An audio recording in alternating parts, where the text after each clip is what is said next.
Hello, welcome back to the channel. Today we're diving straight into the topic of creating and managing private channels in Slack. First up, let's create a private channel. Navigate to the left sidebar and click on the plus icon next to Channels. Choose Create a Private Channel and enter the desired name.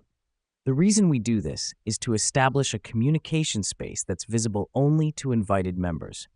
This helps us ensure privacy and confidentiality in our discussions. Now that we've done that, it's time to invite members. Click on the Invite People button and start typing names or email addresses of team members you want to include. Here's what's happening behind the scenes. An invitation will be sent to those members to join the private channel. This helps us because it allows us to control who has access to the conversations and information shared in this channel. Next, let's handle channel settings. Click on the channel name at the top and select Channel Settings. Here, you can adjust notification preferences, rename the channel, or even convert it to a public channel.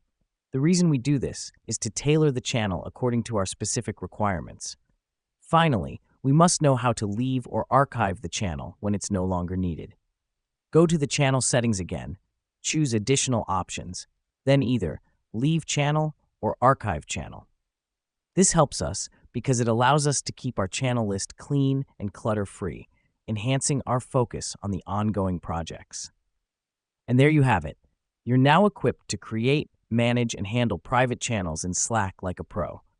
Remember, effective use of private channels can greatly enhance team communication and productivity. Thanks for tuning in today, and as always, happy slacking.